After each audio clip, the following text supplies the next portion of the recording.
ఓం మహాగణాధిపతయే నమః. ఓం గురుభ్యో నమః. ఓం శ్రీమాత్రే నమః. ఓం పితృదేవతాభ్యో నమః. ప్రేక్షకులందరికీ కూడా ఆ లలితాంబిక అమ్మవారి యొక్క అనుగ్రహం పరిపూర్ణంగా కలగాలని కోరుకుంటూ ఈరోజు మనం చెప్పుకోబోయేటువంటి టాపిక్ ఏమిటి అంటే, ఏ గ్రహం అంటే మనకి రవి నుంచి శని వరకు సప్తగ్రహాలు, రాహుకేతువులు ఛాయాగ్రహాలు.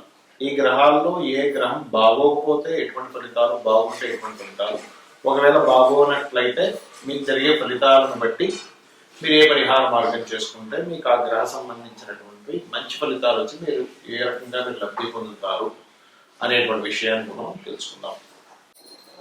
కేతు గ్రహము మనకి సౌత్ నోడ్ అని చెప్పుకున్నాం. కేతు గ్రహానికి రాహుకి ఎలా అయితే నార్త్ నోడ్, సౌత్ నోడ్. శాస్త్రాల్లో శనివత్ రాహు, కుజవత్ కేతు అని చెప్పడం జరిగిందండి. కుజుడు ఇచ్చే ఫలితాలు కేతు కూడా ఇస్తాడు, శని ఇచ్చే ఫలితాలు రాహు కూడా ఇస్తాడు. అంటే ఆ రకమైనటువంటి రిజల్ట్స్ ఇస్తారు అనేటువంటిది, అలా ప్రవర్తిస్తారు అనేటువంటిది. అయితే ఇక్కడ కేతు గ్రహం పర్టికులర్గా చిత్ర విచిత్ర గ్రహము అంటారు, చిత్ర వర్ణము అంటూ ఉంటారు. అంటే ఏమిటి, డిఫరెంట్గా ఆలోచించాలి, డిఫరెంట్గా ఏదైనా చేద్దాం అనే ఆలోచన ఇస్తూ ఉంటాడు. ఒకవేళ ఆలోచన స్థానానికి సంబంధం వస్తాయి, లేదు ఒక్కొక్కసారి సంతానం అంటే సెపరేటివ్ ప్లానెట్ అంటూ ఉంటారు. ఎందుకు సెపరేటివ్ అంటే ఏమి అతనికి అదే పని అంటే కాదు. ఇక్కడ మీరు ఇది లాస్ట్ లైఫ్ అనుకోండి, మీది కేతువే ఇండికేట్ చేస్తారు ఇది లాస్ట్ లైఫ్, ఇంకా జన్మలు ఉన్నాయా అనేటువంటిది. లాస్ట్ లైఫ్ అనుకోండి, భవబంధాల నుంచి విముక్తి కలిగిస్తూ ఉంటాడు ఆయన. అంటే ఏంటి, నాకు ఎండ్ అయిపోవాలి కదా, అందుకని ఏంటి భార్య పిల్లలు వీటన్నిటి నుంచి అనుకుంటారు. అలా కాదు, అందరూ ఉంటూ వాళ్ళ మీద అనవసరమైన ఎక్స్పెక్టేషన్స్ నుంచి దూరం చేస్తారు. వాళ్ళని దూరం చేయాలని రూల్ లేదు. చాలా మంది అనుకుంటారు వాళ్ళనే దూరం చేస్తారు అనుకుంటారు, వాళ్ళని దూరం చేస్తారు చేయడం కాదు, కానీ ఆ బంధాల నుంచి ఎమోషన్స్తో కట్ చేస్తారు. ఎమోషన్ ఏమి ఉండదు అక్కడ. ఎందుకంటే నేను ఇప్పుడు లగ్నంలో ఉన్నాడు అనుకోండి కేతు, వాళ్ళ మీద వాళ్ళకి పెద్దగా ఏమీ ఉండదు, ఏదో ఒకటి అట్లా వెళ్ళిపోవచ్చు. కుటుంబ స్థానంలో ఉన్న కుటుంబంతో పెద్దగా అటాచ్మెంట్స్ ఏమఉండవు, ఉంటుంది అంతా చేస్తుంటారు కానీ ఇప్పుడు నా వాడనే ఫీలింగ్ ఉండదు. మూడో స్థానంలో ఉన్నాడు అనుకోండి, సిబ్లింగ్స్తో పెద్దగా అటాచ్మెంట్స్ ఉండవు. నాలుగులో ఉంటే మెటీరియల్ థింగ్స్తో పెద్దగా అటాచ్మెంట్స్ ఉండవు వాళ్ళకి. గృహం అని, వాహనం అని, ప్లేస్ అని ఏముండదా, ఉందా ఉంది, లేకపోతే లేదనుకుంటుంటారు. అదే పంచమ స్థానంలో ఉంటే సంతానంతో, ఆరో స్థానంలో ఉంటే మేనమామ వత్సవాలతో, ఏడో స్థానంలో ఉంటే జీవిత భాగస్వామితో, అష్టమంలో ఉంటే పెద్దగా అంటే నేనేదో పెద్దగా జీవించేయాలి ఎట్లాంటివి పెట్టుకోరాలి. అంటే ప్రాణం మీద పెద్దగా ఆశలు పెట్టుకోరు అష్టమంలో ఉన్నప్పుడు సర్వసాధారణంగా. అదేవిధంగా నవమ స్థానంలో ఉంటే తండ్రితో అటాచ్మెంట్స్ లేకుండా ఉంటాయి. అదేవిధంగా స్పిరిచువల్గా బాగా వెళ్ళడం. దశమంలో ఉంటే వాళ్ళకి ఉద్యోగం కంటే వ్యాపారాలు కలిసి రావడం, ఉద్యోగంలో పెద్దగా వాళ్ళు చేయడానికి పెద్దగా ఇంట్రెస్ట్ చూపించకపోవడము. లాభస్థానంలో ఉంటే అప్పుడు బిజినెస్ మూలంగా కొంత చూసుకోవాలి, జాగ్రత్తగా ఉండాలి. 12లో ఉంటే వివాహ జీవితం మీద ఎఫెక్ట్ ఇస్తూ ఉంటుంది. అంటే ఏమిటి, ఈ కేతు వైరాగ్యానికి, జ్ఞానానికి, నాకేమీ వద్దు అనేటువంటి డిటాచ్మెంట్కి కారణం. మరి ఇదే కేతు బాగుంటే ఏం చేస్తాడు అంటే, బాగుండడం అంటే శుభగ్రహాలతో ఉంటాడు అనుకోండి కేతు, అప్పుడు స్పిరిచువల్ నాలెడ్జ్ బాగా ఇస్తాడు. స్పిరిచువాలిటీ అంటే ఈ విశ్వంలో ఉన్న ప్రతిదీ కూడా భగవత్ స్వరూపమే. నేను హేట్ చేస్తున్నాను, ఒక వ్యక్తిని హేట్ చేస్తున్నాను అంటే నేను భగవంతుని హేట్ చేస్తున్నట్టే. ఏదో చిన్న చిన్న పిల్లల మీద కోపడటమో, లేకపోతే అవతల నుంచి తప్పు చేసినప్పుడు సరిదిద్దడం కోసం కోపాన్ని నటించడమో లేదు. Hate is different. మీరు అదేదో ఒకటి అనుకోకండి. ద్వేషించడం కాదు, కోపపడటం లేదు, ద్వేషించడం లేదు. ద్వేషం అనేటువంటిది ఉండదు. కేవలం పిల్లలు చదవట్లేదు, కొంచెం కోపంగా మాట్లాడతారు అంటే వాళ్ళకి సీరియస్గా తీసుకుంటున్నారు, తండ్రి లేకపోతే తల్లి సీరియస్గా తీసుకుంటుంది, అమ్మ మనం చదువుకోవాలి అనేటువంటి వాళ్ళకి అర్థం అయ్యేలా చెప్పడం, కొంచెం సీరియస్గా చెప్పడం ఇస్ డిఫరెంట్. ద్వేషం ఇస్ డిఫరెంట్. కేతు బాగున్నాడు అనుకోండి, ద్వేషాలు ఇట్లాంటివన్నీ చాలా మంది తగ్గుతాయి. ఎందుకంటే వాట్ ఈస్ ట్రూత్, అసలు నేను ఈ భూమి ఎందుకు వచ్చాను, నేను దేనికోసం వెంపర్లాడుతున్నాను, నేను దేని వెనకాతల పడాలి, ఏది నిజము ఏది అబద్ధం అనేటువంటి క్లారిటీ వస్తుంది. సో ఈ కేతుగ్రహ అనుగ్రహం బాగుండాలి అనుకోండి, ఎవరికైనా బాగోలేదు కేతుగ్రహం, అప్పుడు ఏం చేయాలి అంటే ఎక్కువగా మీరు చేయవలసినటువంటిది గణపతి యొక్క ఆరాధన చేయండి. అంటే మీరు ఆ మహాగణపతిని ఎక్కువగా స్తోత్రించండి. అదేవిధంగా ఉలవలు దానంగా ఇవ్వడం చేయండి. ఉలవలు మరియు నవగ్రహాల్లో కేతు, శుక్ర, శని ఈ 3 గ్రహాల దగ్గర దీపారాధన చేయండి. వీటితో పాటు గోవులకి గ్రాసం అంటారు, గ్రాసము తినిపించండి. గోవులకి ముఖ్యంగా శనివారాలు, మంగళవారాలు తినిపించండి. వీటితో పాటు కేతువు మాతామహుడు అంటారు.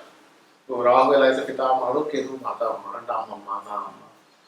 వీళ్ళతోని మీరు వాళ్ళని ఆనందించడానికి, వాళ్ళ ఆనందంగా ఉండడానికి ఏదైనా వాళ్ళకి ఏదైనా ఒక గిఫ్ట్ ఇవ్వడం, ఏదో ఒకటి వాళ్ళతో సరదాగా మాట్లాడటం, చక్కగా వాళ్ళు నవ్వించడానికి చేయడం చేస్తుంటారు. అప్పుడు వాళ్ళ యొక్క బ్లెస్సింగ్స్ ద్వారా మీకు బాగుంటుంది లైఫ్ అనేది. అదేవిధంగా కేతువు బాగోలేనప్పుడు దేని మీద అటాచ్మెంట్స్ పెట్టుకుంటారు. సాధారణంగా ఇందాక నేను చెప్పాను కొన్ని ఏ స్థానాల్లో ఎటువంటి ఫలితాలు వస్తాయని. అలాగే కేతువు బాగోకపోతే మంగళవారాలు అయితే ప్రారంభించకండి పనులు. కేతు గ్రహం బాగుంటే అదే దాని యోగాన్ని ఇస్తే సాఫ్ట్వేర్స్లో తీసుకెళ్తాడు. కెమికల్ రిలేటెడ్ సంబంధించిన అదేవిధంగా ఫార్మా రిలేటెడ్ సంబంధించిన పూర్వం చేసే వైద్యాలు ఉంటాయి, మూలికా వైద్యాల మూలంగా అండ్ సాఫ్ట్వేర్లో డిఫరెంట్ ఆస్పెక్ట్స్లో తీసుకెళ్తూ ఉంటాడు కేతు కూడా, రాహు కేతువులు. కాబట్టి ఇది బాగుంటే అనుభవించండి. కేతు గ్రహం కనుక పాపగ్రహాలతో బాగోలేదు, పోర్ట్ఫోలియో పాడైందంటే నేను చెప్పిన రెమెడీ చేసుకోండి. ఈ పరిహారం ద్వారా ఖచ్చితంగా మీరు బయటపడగలుగుతారు. ఇప్పటి వరకు మనం చెప్పుకున్నటువంటిది ఏదైతే ఉందో దాని పర్టికులర్గా కొన్ని కండిషన్స్ ఉంటాయి. ఏమిటది? కండిషన్ నెంబర్ 1, మీ పర్సనల్ చార్ట్లో లగ్నం నుంచి క్యాల్కులేషన్ చేసి ఆ యొక్క రవి ఒక్కొక్కసారి రవి కావచ్చు, నవగ్రహాలు ఏదైనా కావచ్చు, పొజిషన్స్ బట్టి కూడా మీకు ఫలితాలు అనేవి కూడా మారుతూ ఉంటాయి. అది ఎలా అంటే మీ జన్మజాతకంలో లగ్నానికి శుభుడా పాప ఎలా ఉన్నారనేటువంటిది. రెండోది ఏమిటంటే ఇప్పటి వరకు మనం చెప్పినటువంటి ఏదైతే పరిహారాలు ఉన్నాయో అందులో మీ యొక్క తత్వం మార్చుకునే పరిహారాలు, మీరు చేసే కర్మలకు సంబంధించినటువంటిది, మీరు చేసేటువంటి దానాలకు సంబంధించినది, జపం సంబంధించినది ఏదైతే ఉన్నాయో ఇవన్నీ కూడా కంటిన్యూస్గా చేయాలి. మార్పు రావాలి అంటే ఏదో ఒక రోజు చేశాము, ఓ వారం రోజులు చేశాము. చాలా మంది చేసే మిస్టేక్ ఏంటంటే ఒక వారం చేశానండి అని వారం 10 రోజులు అవగాహన మానేస్తారు. మళ్ళీ ఒక నెల రోజులకో, వారానికో, 2 వారాలకు గుర్తు వస్తుంది, 5 వారాలు మనం అనుకున్నాం కదా, మళ్ళీ స్టార్ట్ చేస్తారు. ఇలా మీరు చేసేటట్టయితే మీకు ఫలితం రాదు. ఖచ్చితంగా కాన్సన్ట్రేషన్గా చేయాలి.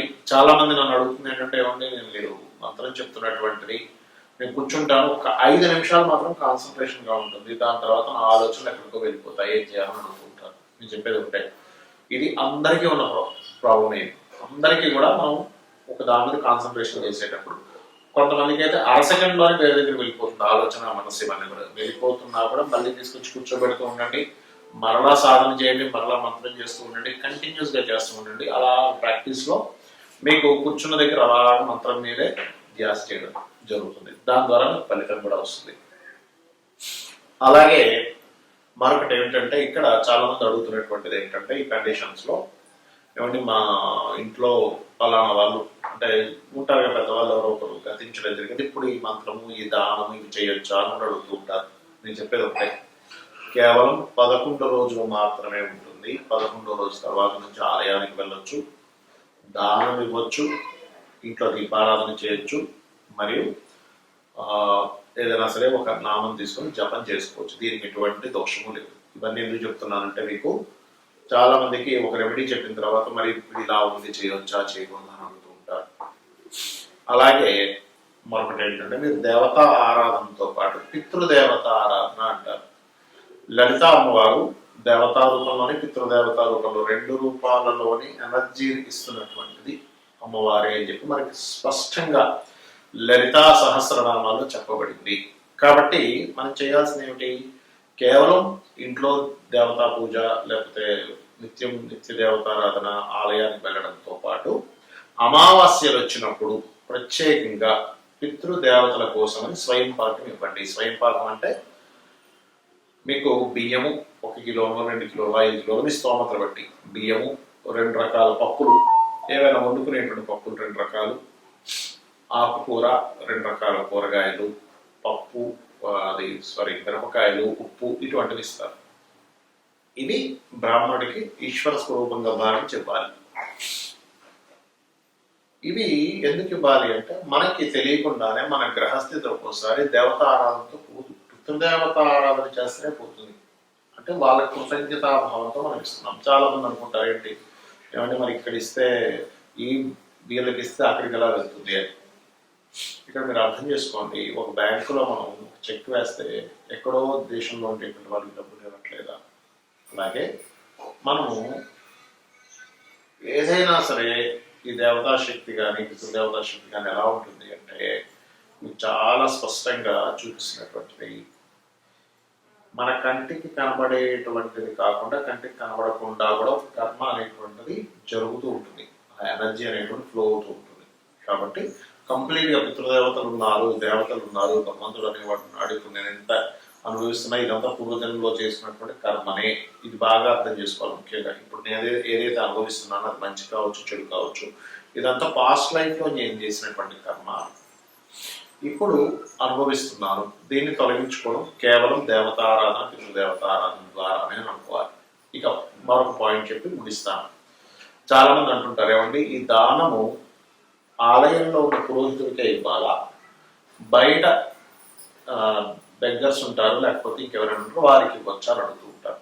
ఒకటే గుర్తుపెట్టుకోండి, శాస్త్రాల్లో దీనులకి అంటే పాపం ఇబ్బంది పడుతున్న వారికి చేయమని చెప్పింది, మీరు గ్రహ సంబంధించిన దానము చేయమని చెప్పింది. అయితే రెండింటికి రిజల్ట్స్ వేరు ఉంటాయని చెప్పబడింది. ఏమిటంటే మీరు ఒక పురోహితుడికి ఇస్తున్నారు ఆలయంలో, వీరికి ఇచ్చేటువంటి దానం శాస్త్రోక్తంగా ఒక సంకల్పం చదువుకొని ఫలానా గ్రహ దోషము పోవాలి అని దానం ఇస్తున్నారు. అంటే ఏమిటి, మీ యొక్క పాస్ట్ లైఫ్ లో చేసిన కర్మ యొక్క దోషాన్ని ఈ యొక్క పురోహితుడు తొలగించడానికి ఆ దానాన్ని తీసుకుంటున్నాడు. తర్వాత అతను గాయత్రి జపం చేసుకుంటాడు. దాని ద్వారా మీ యొక్క కర్మ చాలా ఉంటుంది దగ్ధమయ్యేటువంటి ప్రాసెస్ ఈ దానం. మరి బయట ఇస్తాను చూసారా, బయట ఎవరికైతే మీరు బిచ్చగాళ్ళకు అనుకునే వాళ్ళకి లేకపోతే ఏమీ లేనటువంటి పేదవారికి మీరు దానం ఇస్తారు. డబ్బులు కానివ్వండి, వస్త్రం కానివ్వండి, అన్నం కానివ్వండి, ఏదైనా సరే మీరు వాళ్ళకు ఉపయోగపడేది ఇస్తున్నారు అనుకోండి. ఇది దేనిగా కన్వర్ట్ అవుతుంది అంటే మీరు పాస్ట్ లైఫ్లో చేసినటువంటి దోషము తొలగించడానికి అది తోడ్పడదు, ఫ్యూచర్ వాడికి ఉపయోగపడుతుంది. అంటే ఏమిటి, నెక్స్ట్ జన్మకి పుణ్యంగా మారుతుంది. ఇది డొనేట్ చేసేవన్నీ కూడా పుణ్యంగా మారుతాయి. దోషం తీసేసేయడానికి పురోహితుడు ఇచ్చేవన్నీ కూడా పాస్ట్ లైఫ్లో చేసినటువంటి దాన్ని దోషం తొలగించడానికి ఉపయోగపడతాయి. దీన్ని దృష్టిలో పెట్టుకొని మీరు దానం చేయండి అనేటువంటి తప్పు లేదు. సో ఇప్పుడు నేను చెప్పినటువంటి కండిషన్స్ ఏవైతే ఉన్నాయో ఇవన్నీ పాటించి మీరు ఆ లలితాంబిక అమ్మవారి యొక్క అనుగ్రహాన్ని పరిపూర్ణంగా పొందాలని మనస్ఫూర్తిగా కోరుకుంటూ శ్రీమాత్రే నమః.